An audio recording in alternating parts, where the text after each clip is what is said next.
Welcome to the Vision Quest video series, a step-by-step guide to holistic health. My name is Amanda McQuaid Crawford, and I'm a medical herbalist, and I was trained in Great Britain, and I have a degree in nutrition as well, and so I see people for a number of different kinds of conditions, and I also teach a lot of classes and lecture widely. In this film, we'll cover nutrition. We'll look at the philosophy of choosing foods wisely and also examine the four major food groups: carbohydrates, proteins, fats, and fruits and vegetables. We'll cover changing attitudes over recent decades to these major food groups and also look at choosing a vegetarian diet in a way that avoids common problems. We'll generally look at foods that allow one to choose health as wisely and as carefully as one can. Nutrition is the process of supplying or receiving nourishment. It is the food we eat or not eat to feed the body, mind and soul. Today, people's habits about food range from large consumptions of highly processed foods to a multitude of healthier regimens. Good nutrition is when the body gets all the food that it needs to do the work that it has to do. People don't equate good food with good health. And that's extraordinary. People tell you all about a good meal and the good food they eat, but they don't equate it to good health. People don't think of being healthy because of the food they eat. And that's interesting. They think health is a luxury that is bestowed on us. And indeed it isn't. We have to work at our own good health. And it starts with the food you eat. It's like the fuel. You wouldn't drive your car with lanolin in it or with half-baked petrol, and if we put water in the petrol it doesn't even work. But you know, we water down our food all the time and finish up with a lot of non-nutritious food.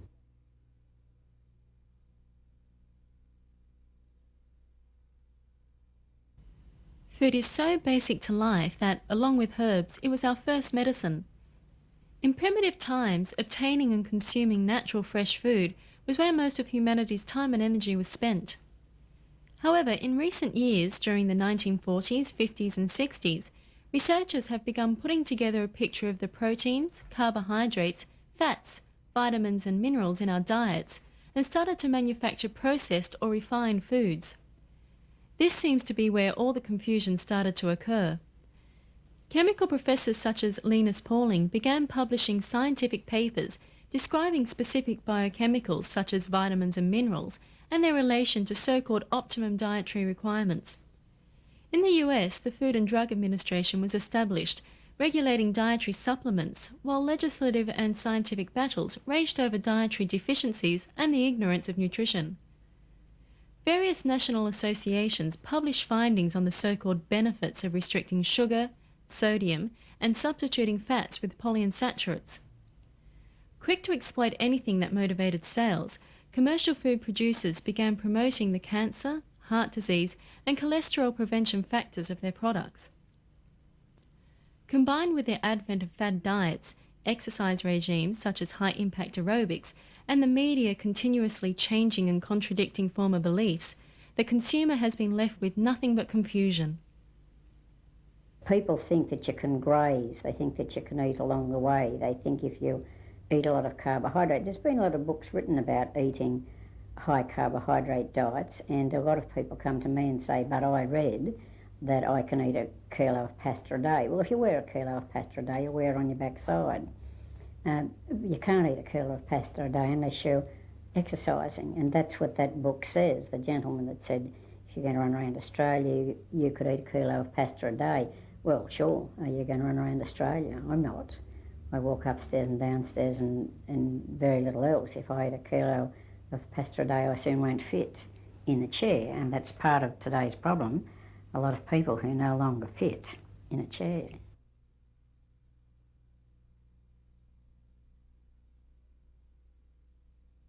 Everything you read, it doesn't matter if you read 6 different glossy magazines, you'll get 6 things that you can't eat, 6 different things that you can't eat, and 6 sickly, glossy, sugar-laden recipes in the back of the same magazine.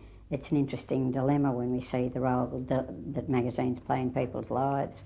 No, I don't have any problem with eggs. As I said in the film, an egg is perfect food. An egg is the most like every human cell in the body. And so if we're talking about perfect food, it's got to be an egg.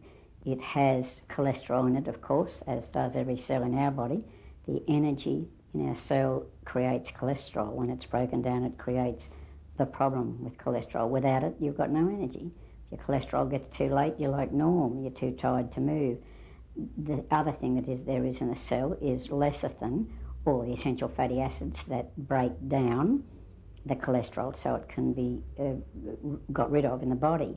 Now an egg comes with the same thing. It's very high in cholesterol, but it also does come balanced with lecithin, and that's why we would say, yes, you can. I would say to you, a lot of people would say, I don't eat eggs, but sure, they eat a chocolate, or they eat ice cream, or they eat cream cheese cakes and croissants and all of those things, and they're much, much higher in cholesterol than in cholesterol-causing fats, with cholesterol-causing fats, than an egg would ever be.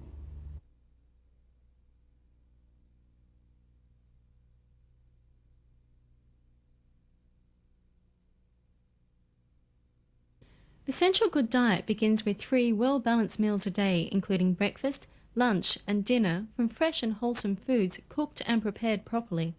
It's as simple as that. It needs to be a pattern. We need to wake up in the morning, feel hungry, have a meal, go and do a good morning's work, being a reliable member of staff, and then a good lunch, some protein, a little carbohydrate, something fresh, and then you'll get through the afternoon. If you have a bicky and a cup of tea in the afternoon, it's fine. And if you're trying to lose weight, a bicky even with a piece of cheese on it in the afternoon is fine. It's because in the afternoon we go into that low, especially kids when they come home from school, or us after work. You've paid attention all day and suddenly you go to that low, and that's a good time to have not necessarily a savoury biscuit. We're a bit inclined to eat a lot if we get the appetite going, but a nice big lump of cheese on a sweet bicky is a good way to do it. You get the hit of sugar in your head to give you a lift in your energy, and the cheese will keep your tummy working and full for a little while longer.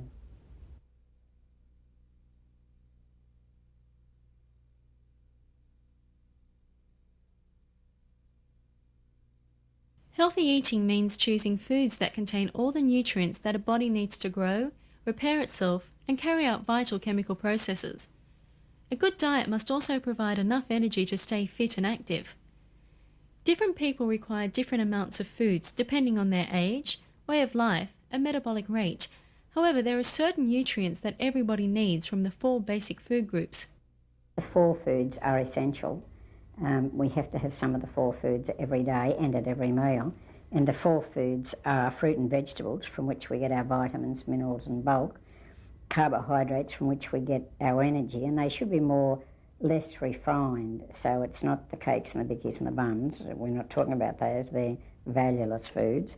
And then there's the proteins, and there's in the old days it used to be 5. They separated dairy from meat, but collectively now your protein foods, which rebuild body cells. Now that's the take-home message.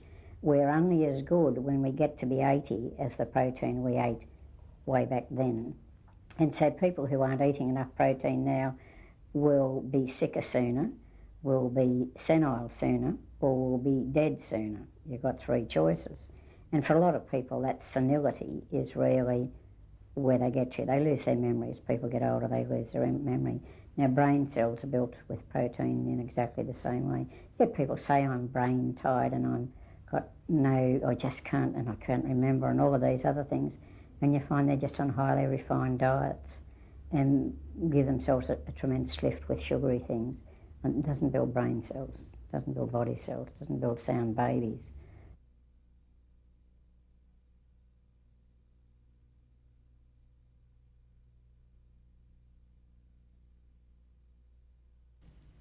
Freshly cooked fruit and vegetables are essential for good digestion and nutrition.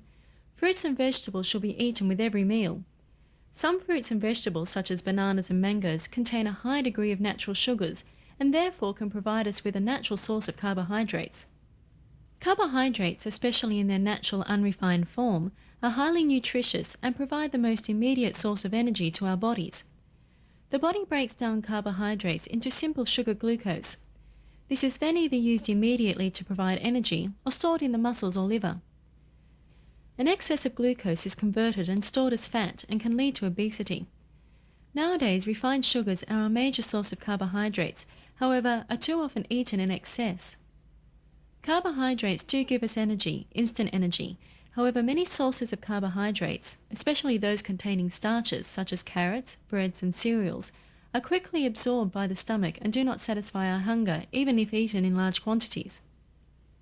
A lot of families do. They just have the breads and the bickies and the buns and the pasta and the rice and valueless food. It's meant to fill up your belly, and you can really have, and I say very seriously, at every meal, about as much carbohydrate as you can fit in your hand. So if you can stuff 2 bits of bread in there, you can have 2 bits of bread. If you can put in a good-sized potato, you can have a good-sized potato at dinner.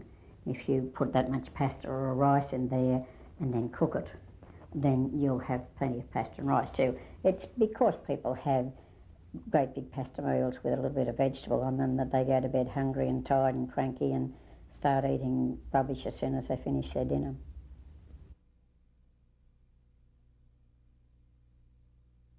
Protein comes from meats and fish and dairy products such as cheese or milk. Protein is the essential substance with which our bodies use to build and replace cells. Proteins also affect body strength, muscle tone, and immunity. Contrary to popular belief, most of us are not eating an excessive amount of protein, and some of us, who may be on extreme diets or who eat a lot of processed or fast foods, may actually be suffering from a lack of protein. Unlike carbohydrates, protein is not stored as excess fat unless large quantities are eaten. The normal excess is normally stored in the muscles as flesh. It's the greatest misconception, of course. I had cause to send a leaflet off to the Minister for Health, and one of her people sent me back a letter saying thank you for your nice little book, and very twee and very nice, but we know that all Australians eat enough protein. Well, I've got news for her. All Australians don't. That's the biggest myth there is. We all say everybody eats too much protein. I had one friend who said we eat about 120 grams a day. Well, what's 120 grams? Do you know? Do you know how much you eat? Do you know how to count it? Do you know what constitutes protein? People think it's meat, steak is what protein is. Well, sure it is. And 2 nice chops, piece of steak as big as my hand, normal serve of roast lamb's about 25 grams of protein. And what you need is 50 grams a day. If you don't eat meat, then you have to do the vegetarian bit very, very cleverly, or you don't get enough protein. And so you need a little protein for breakfast, a little protein for lunch, and a bit more for your main meal of the day, wherever you have it. Otherwise you don't get enough. And those figures aren't my figures. I didn't make up this protein game. The World Health Organisation says 1 gram per kilogram of normal body weight. The Americans say 0.8 of a gram per kilo, and the Australian figures have only just come out and they say 0.75 of a gram of normal, healthy body weight. So that gets most of us to fairly comfortably, somewhere between 50 and 60. If you're pregnant or teenagers in their massive growth period, need about 70 grams. What the pregnant mum is doing is building her own little bundle of protein. And the baby will take what it wants because it's a parasite from day one. It will take from the mother's body what it needs. And this is why mums are so tired and frazzled and so short of energy and come out of it losing teeth and hair and all those other vital bits, because they didn't nurture the baby protein-wise. It is just a bundle of water and protein. And so it's terribly important to understand that. And teenage kids, when you've got a growing boy who goes from 4'10" to nearly 6 foot in a 12-month period, if you're not feeding him enough protein, you're being a delinquent parent.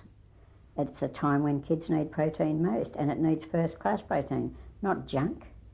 A lot of boys I know run around high as kites and hopeless fools because they're living on junk food. They're hungry. They're hungry. They need feeding.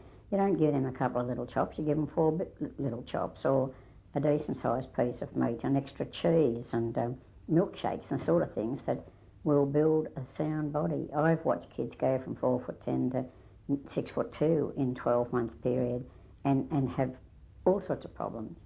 And if the parents, of course, come to me, the kid's fine because I put them on a good size protein diet. They can settle down as they get to their full growth and get back to that 50, 60 grams, but terribly important for parents not to let the kids just eat out of the biscuit barrel when they get to that massive growth period. Oils and fats are needed to prevent and nurture disease or illnesses in our bodies. Organs such as the heart and kidneys contain a small protective layer of fat around them, which can, if in excess, cause problems such as heart disease.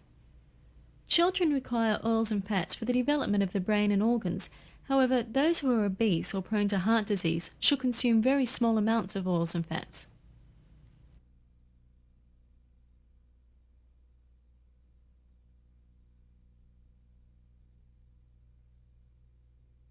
Many people have particular diets which are based on special beliefs or nutritional theories. Vegetarians avoid meat, while vegans will eat no animal products at all. Macrobiotics depends on balancing yin and yang foods, while the hay diet is designed to improve digestion by separating proteins and starches. The problem lies in how some of these diets are interpreted and how they may or may not contain enough of the essential nutrients to keep our bodies balanced and working properly. Diets which intend to eliminate fatty, processed or refined foods with high contents of salts or sugars need to be carefully planned and constructed in order to slowly eliminate the dependence on foods with highly saturated fats. There's no use simply cutting out a type or group of foods because most people's bodies do not adjust easily to quick and drastic changes in diet. Here is what a well-balanced healthy daily diet should include. Foods containing a high degree of protein from 50 to 60 grams depending on weight, including foods such as meats, fish, milk, cheese, yogurt, or eggs. A good variety of fruit and vegetables either cooked or raw, such as bananas, mangoes, celery, and tomatoes. Apples, which although provide essential vitamins and minerals, should not be eaten instead of an entire meal, as they do not contain enough protein, eliminate the feeling of hunger, or provide enough carbohydrates for replenishing energy. Carbohydrates from natural forms rather than unrefined sources, such as fruits, whole grains, and whole breads. Eating meals with primarily white breads, rice, pasta, cakes, or potatoes do not provide enough carbohydrates in our diet and can make us feel hungry quite quickly. These foods provide us with bulk, giving us the short-term impression of fullness. Oils and fats should not be eliminated completely, but be taken in moderation as we tend to include too much of these in our diets already. These include all natural sources such as butter, milk, cheese, meats, or sesame oil. Without oils and fats, our bodies would not be able to produce enough essential fatty acids, which destroy free radicals known to cause illness. A birdseed type diet will only lead to a depletion of muscle weight rather than fat and eventually lead to disease. This type of diet can also cause a dependency on sugar hits from foods with a high degree of refined sugars such as chocolates or sodas. Some people only eat once a day because of work or other factors. However, in this instance, the body has adapted to eating only once and has decreased the metabolic rate accordingly. This can lead to chronic tiredness and constipation and eventually cause digestive or bowel problems. A balanced diet 3 times a day from the 4 food groups will ultimately lead to a healthy long life. This type of diet should also eliminate dependencies on processed, refined or fast foods, which usually contain a high degree of fats, preservatives or chemicals. If your belly's full, you don't go looking for food. I don't look for food between meals, and if I do, I eat it. And if I wanted a square of chocolate, I'd eat it. But I'd never eat a chocolate bar. I mean, that's just, you either wear that on your bottom or wear it in your arteries. You've got 2 choices. And so nothing is a no-no. If you've got a good gut and a good digestion, then you can eat anything. You don't have to worry about mixers and fillers and fatters and some now and some later and don't do this and don't do that. I mean, I'd go batty trying to work out my food mixes. The human body really could get rid of a tin can if you could get it past your teeth and your mouth. The hydrochloric acid in our gut is so powerful. So if you've got a good digestive system and get good hydrochloric acid happening, you can digest anything. And so it doesn't matter how you mix it. What you've got to do is make sure that it's always good food. And as I say, you can eat downtown. There's plenty of good food out there in fantasy land to eat. You just have to know what you're looking for. And if you can tell a good salad, you can tell what a piece of meat is, you can choose fruit, you can see what's gluggy and soft and squashy. You get a lot of people who go to a party and they have the potato salad and the other salad and some other salad, and they've all got sauces and glug in them, and they go away with a pile of food that would make you sick to look at, and they'll be hungry in a little while anyhow, and they'll be fatter. I mean, the common sense of eating 3 good meals a day, I can take 1.5 stone off a fat lady in a week if she'll eat properly. Most fat people just don't eat properly. They're very defensive about it, but they really don't eat properly.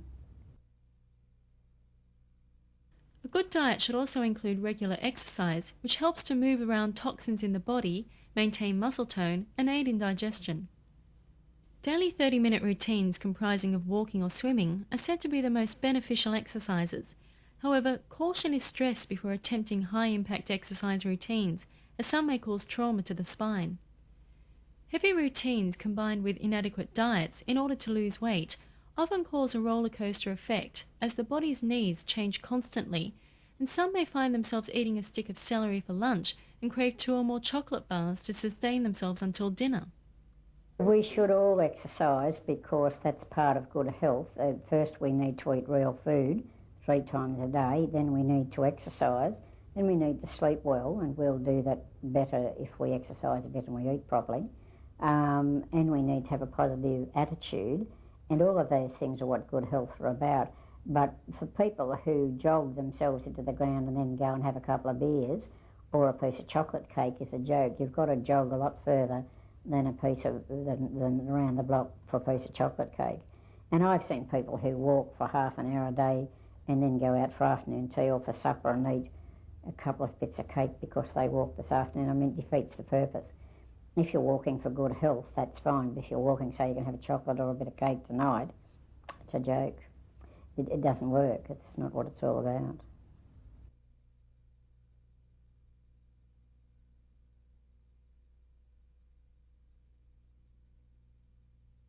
People who become true vegetarians do not eat meat or fish, but will eat other animal produce such as eggs, milk, or cheese. Most vegetarians rarely obtain enough protein because of the lack of meat in their diets. However, first-class protein can be obtained quite easily without meat, and usually considerably cheaper than animal products. The first-class proteins obtained from plants include beans, lentils, peas, cheese, and milk. Vegetarianism is fine. If you're not going to eat meat, then you have to do the vegetarian bit correctly. And the vegetarian bit is to know how to count vegetable protein. I have patients all the time coming to me and saying, I'm tired, I've got no energy.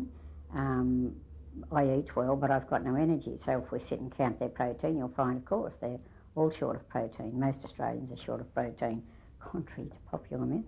But if you get a vegetarian who comes in and says, I don't eat meat and I don't want to talk about blood and all that stuff, I just eat vegetables. If you eat just vegetables and seeds and nuts and grains, you'll perish, because the true protein comes in your beans and peas and lentils and so on. The pulses, legumes, they've come with many collective names. But yes, you need to learn how to do that and do it properly. For a lot of people, they're too tired and it's too late in the day and it's more fiddly.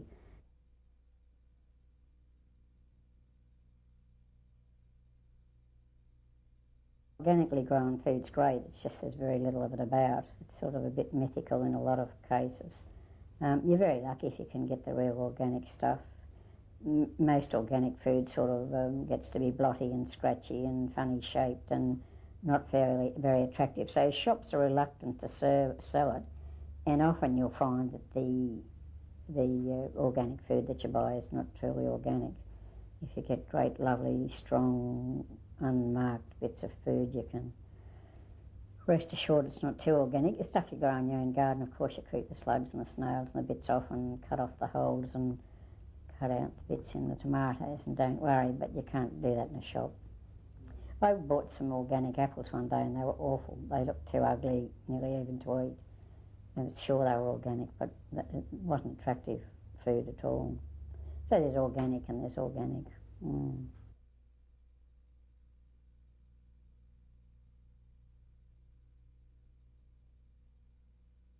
all the herbs are digestives. Most of the good herbs are to improve your digestion. So anything that improves your digestion is a great asset.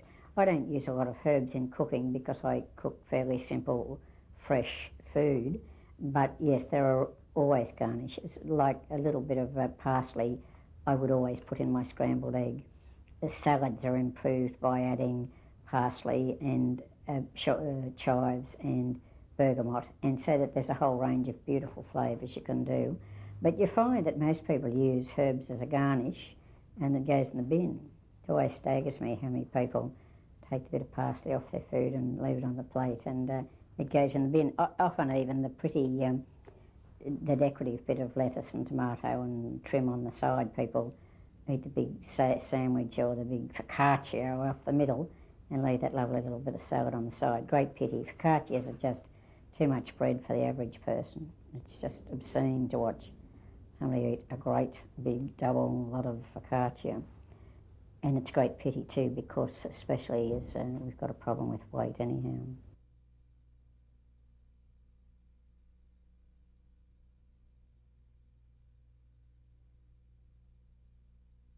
Well, if you can't have dairy, you shouldn't have dairy. People who have, I'm not going to say the disease now, am I? Yes, the disease where they can't eat dairy is, it's important not to have it. It really makes them violently ill. And so you don't eat it. And if you find that you've got that intolerance, for a lot of people, they've grown up not liking dairy. They don't necessarily have an intolerance. And for a lot of people who are sinus sufferers, and half the world suffers from sinus, and those people have trouble with dairy products, especially because of the yucky stuff that drains down the back of their throat and their lungs that are often made much worse for milk. You'll find when you've got a cold or a flu yourself, you have trouble dealing with milk. It feels mucus in your throat. So people who live in that yucky sinus world have trouble, and certainly asthmatics have trouble usually. Not that they can't digest it, but getting it down creates this whole mucus membrane problem. So, what's the alternative for that? What kind of? Oh well, a lot of them use soy milk. A lot of them have nothing. A lot of them eat other foods, and so they don't have to have the milk. And a lot of people don't eat milk, drink milk, but they eat cheese, and they eat milk in foods. They just don't drink milk products.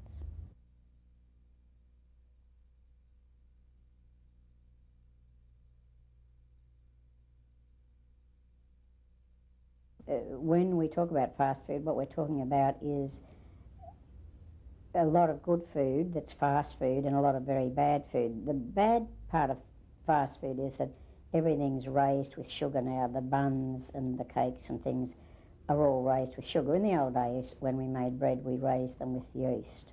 These days, they use sugar, so that your buns and your bread are now more like cake. So if you take a piece of meat and a bit of dead flat cheese and put it in a sugary bun, you've got addiction. You've got something that's as addictive as heroin, because you've put the sugar in food inside of sugar. If you asked kids to line up in a queue to get a bit of meat and a bit of dead cheese, they wouldn't come. If you put it in a sugar bun, same as truckies. Truckies need that sugar hit. And so they'll go and have 4 or 5 big hamburgers, or they'll eat a pile of greasy, tasteless food. A lot of people eat the chips and miss the fish. You know, you should eat the fish and miss the chips.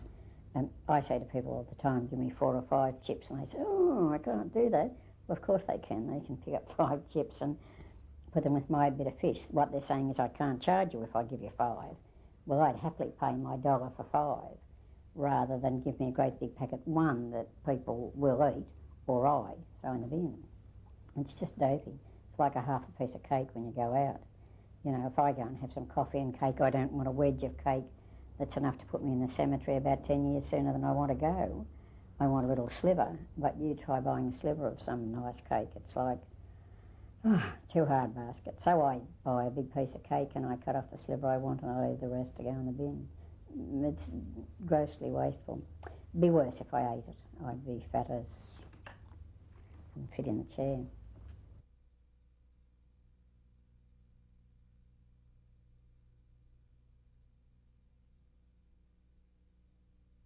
People need to learn to live without sugar. It's a great pity. I see a lot of fat people running around with their little sugar tablets to sweeten up their drinks. If you can't have a drink without a sugar tablet in it, you should not have a drink. You don't need some sugar in your food if you're eating properly. If you eat a really good sound meal and then finish up with a little bit of fresh fruit or something, then you don't need sugar in your drinks.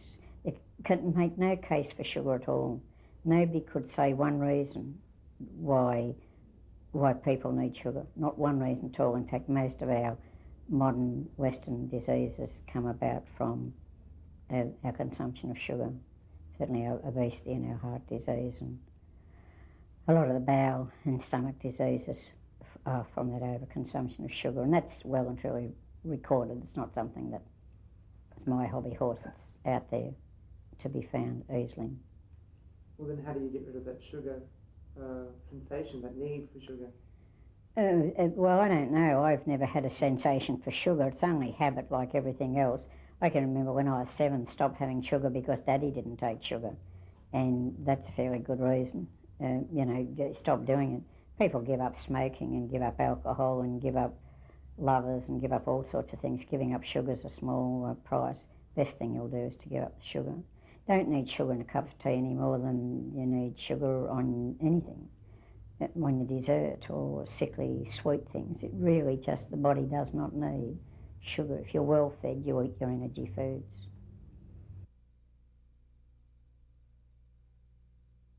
I've heard people say, oh, dirty smokers, I'd never smoked in my life, blah, blah, blah, blah, blah, blah, and then put 3 spoons of sugar in their tea. Well, for me, their health is just as much at stake as the man who smokes. The sugar's incredibly bad for us. People who've got bad breath all the time are sugar eaters. People who've got bad breath have poor digestion. There's a lot of clues of where the sugar eaters are. And of course, if you let your kids become addicted to sugar, if you feed kids properly, they don't need sugar. You know, they don't need 17 lollies in a day if they've had 3 decent meals. And then if they do want a lolly, you let them have 2 or 3 or 5 or whatever a quota is, and then they don't have any more. I mean, I say over and over again, be the parent, be the boss, be the grown-up one. We don't need to learn from a 3-year-old how to behave. They need to learn from us. It's hard to get through to parents.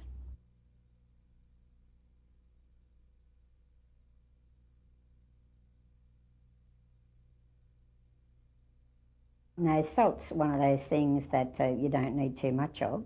Thin people need salt, and people who work in the heat need salt.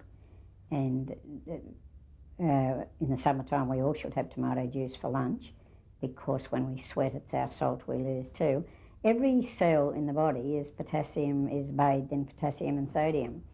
And so that whole potassium and sodium balance is the most precious thing we do all the time. If you don't keep a balance, then they put you in hospital and give you a drip to balance it. And so that balance we need. So a little salt's fine. And as I say, if you have veggie salt on your egg for breakfast and some veggie salt on your veggies for dinner at night, then that's not too much salt. It's the person who cooks their vegetables in salt and then adds salt and then uses salt at the table, the people who gave salt its bad name in the first place. And that's how all of we grew up. My family did all those 3 processes of salt. They wouldn't now because we've all come a long way and we know not to do it. But no, that little bit of salt after food is cooked is not a problem. And food is better for having salt in it. There are figures of what we need. I think it's something like 30 grams a day. I'm not sure that that's right, but there's a figure of what we do need to add to our diet. And there's no figures for sugar. No figures anywhere for sugar, but there is for sodium.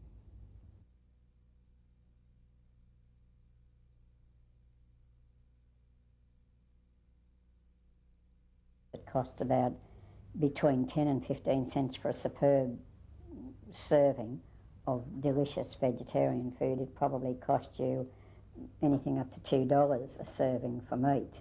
It can be cheaper if you do stews and chops and things, but it can be dearer if you go to the dearer meats. Fish in the fish markets is, you know, you can have a piece of mullet or some whiting fillets or something for $1, and that's 7 nights a week. Great food for somewhere between $1 and $2 per person. Is $7 to $14 for your major protein. I mean, it's a joke.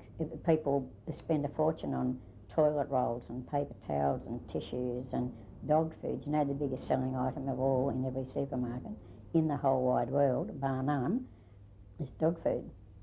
The biggest selling item in every supermarket is dog food. And they did it. The results came out just recently from England, and they said now it's a fact. They had something like, and I'm guessing the figures now, $23 billion a year spent on dog food in England, and $7 billion spent on children's food. That's a big difference, $7 to $23 billion on dog food. I mean, so much of the dog food's rubbish anyhow. You've got constipated, smelly, yucky dogs because they should be eating meat. What I would suggest to people is they go back to cooking food. I don't care much for the chuck it in the microwave and give it a bit of a crunch up. I think people need to get back to cooking soups and stews and meat and veggies and curries and proper food. I think the easier we make it, the less likely it's to be valuable. And I think we really need to, I really don't, this is sad to end on a sad note, but I really don't think there's anything but going down with food at the moment. I said to you, I wrote to government and said we should do something about the food situation, and they wrote back and said, all Australians, we think Australians do eat enough protein. I got news for them. We don't. Most people don't know what protein is, how you count it, or how much they have. Whether pushed into awareness by the media, physical illness, weight problems, eating disorders, or by age, nutrition is an issue which almost everyone will have to face sometime in his or her life. We are sometimes hostages of marketeers and often at the mercy of social obligations and habits. Ultimately, individuals should make their own choices and find an approach that fits him or her personally, from the basic approach of 3 well-balanced, fresh, wholesome meals per day.